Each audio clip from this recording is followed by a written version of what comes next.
Now that I think about it, if I live with Joel, if I was still living in my mom's house, I probably would end up killing Joel by now. I ain't gonna lie to you, bro.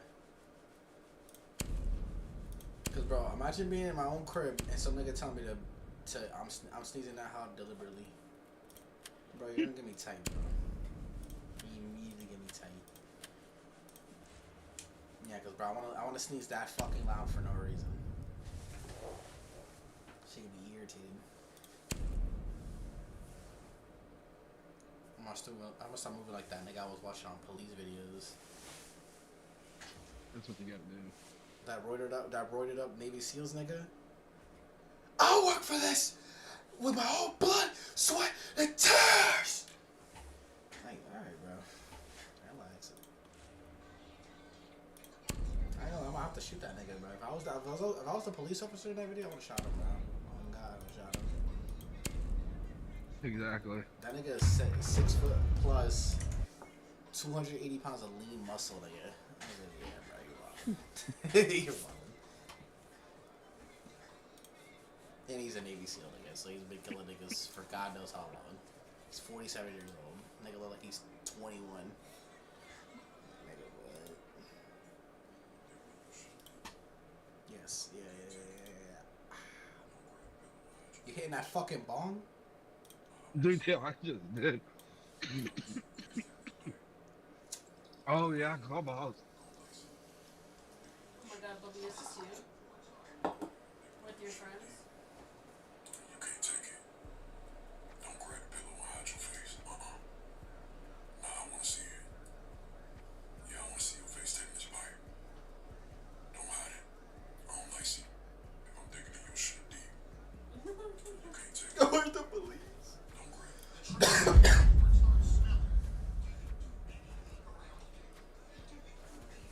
Yo, who was you in here, bro?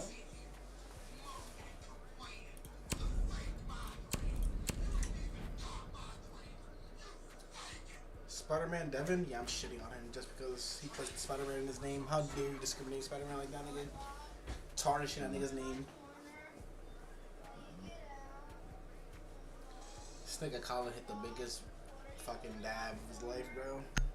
He's calm. Dude, I basically did. Oh, mute. Let's go.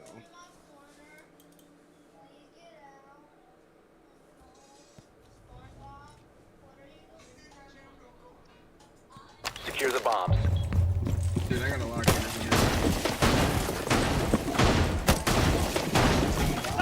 Op 4 located a bomb. Protect it.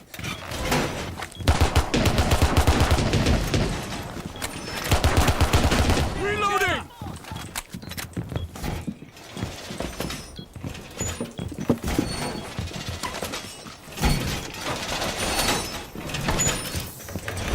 Wall reinforced!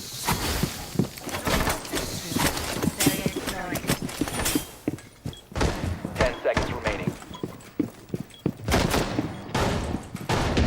5 seconds to insertion.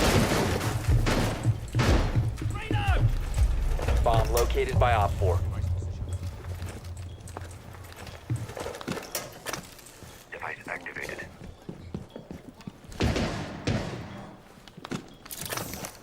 Reloading!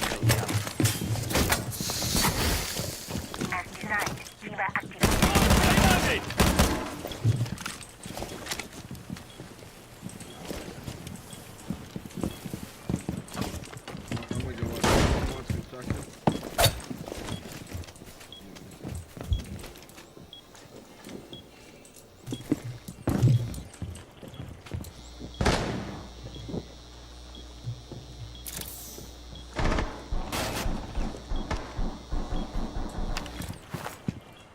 Clipping needles.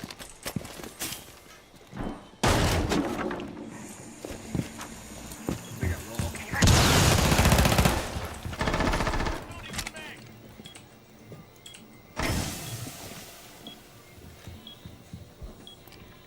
Damn, blew that nigga's brains out.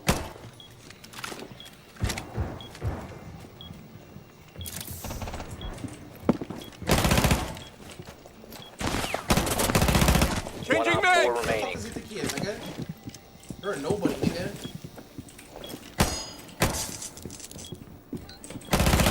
How he, What? He's lit as shit. He's half HP, bro.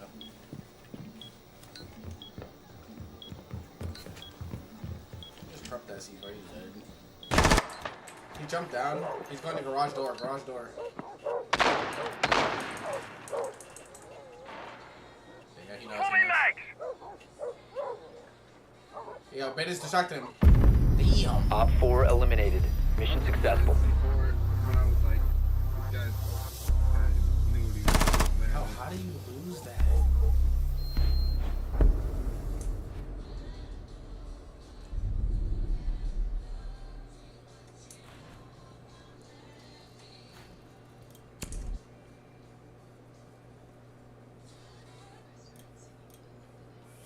Everything they have. We completely put Hezbollah out of business in that country. And as it turns out, he's still in prison 25 years later. Yeah, I think I'm like 3 games off, champ. Somebody on paramilitary will tell you. Hi, my name is John Kiriakou. I was a field agent for the CIA. I hunted, tracked, and captured terrorists around the world. This is everything I'm authorized to tell you. I'm not allowed to say how many officers or what percentage of CIA officers are dedicated to counterterrorism. After 9/11, the CIA became a paramilitary organization. We started borrowing special forces guys. They would be on loan to the CIA to just fly somewhere, kill somebody, and then fly back for the next Tuesday meeting.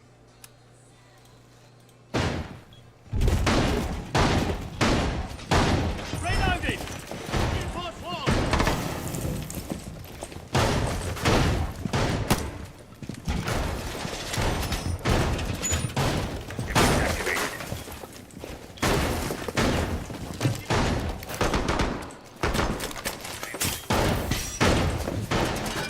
Shield deployed. 10 seconds. 5 seconds left. Initiate jam. Bomb locations are secure. Throwing jammer.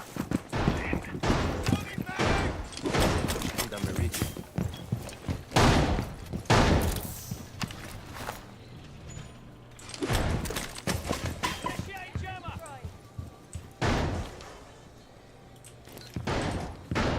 Loaded mag.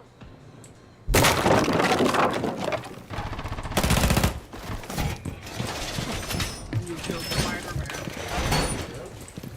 Yeah, that's him. So who the fuck made these holes here? Changing mags! Damn.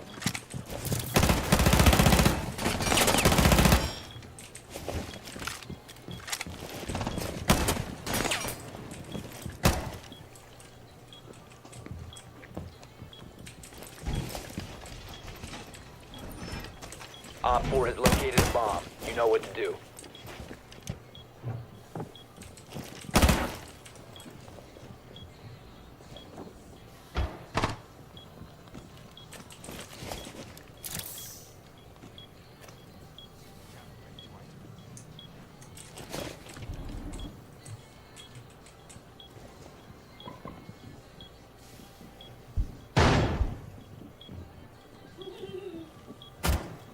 We might be pushing construction. I don't know. Maybe just trying it out. Up red. What's that one, bro? Oh no, they're on breach, I think. Navicle. Navicle and breach Man, and so stuff, right? bad. This whole entire fucking wall is soft. Top red, top red. You got that. You gotta watch that, bro. Navicle on breach. Main stairs, main stairs. Alright. Jumped in gym, dead.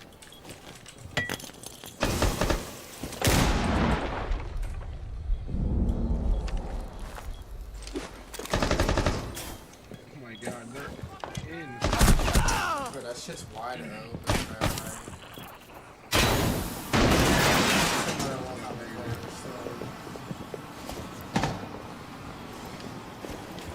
One friendly operator remaining. Both gym. One Op 4 remaining.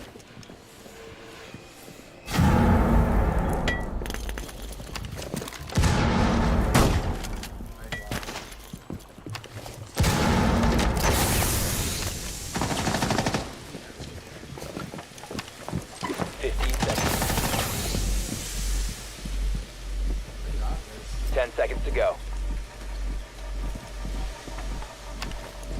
5 seconds to go. Friendly's victorious. Hostiles eliminated. Yeah, no, they smoked it all that on that wall right there. He's nasty, bro. Mm-hmm.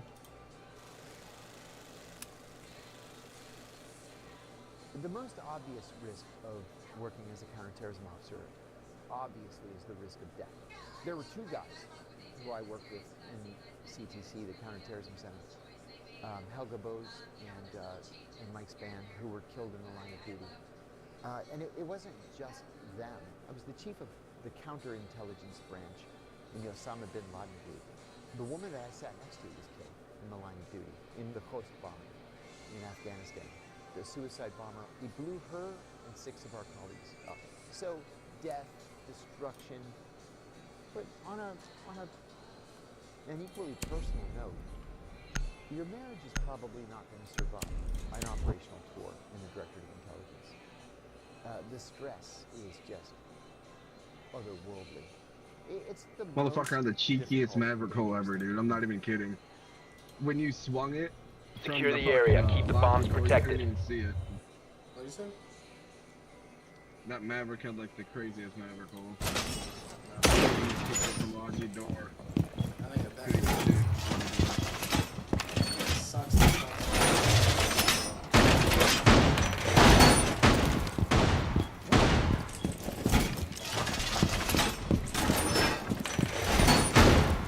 shit was so good. Now, when you said that,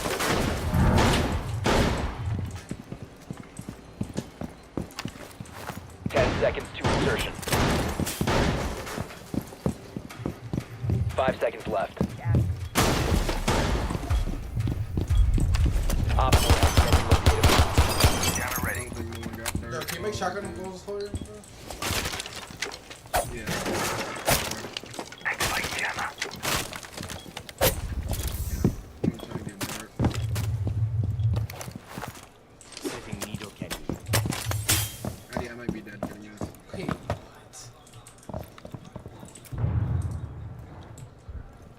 Looks There's done no way I lost it. just reinforced it.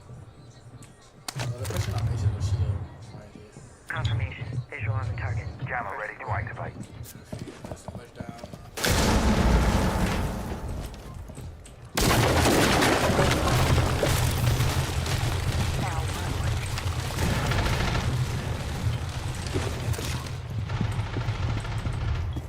Changing mags. Where's that shit at? I think they're up at hatch, all of them. They were pushing on main.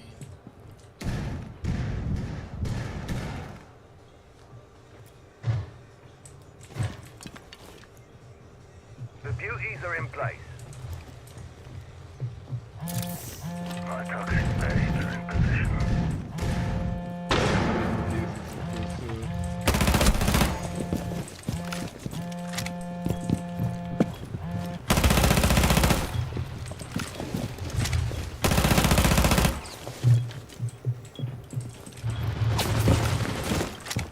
Where are they? I was pushing back blue.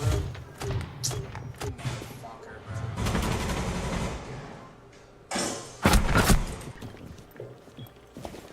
Op 4 has located a bomb. You know what to do.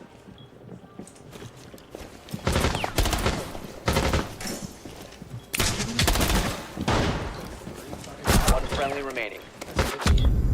Damn, dude. Yeah, that Mission nigga failed. All friendlies were Free eliminated. Molly. No, he wants to keep giving the fucking better.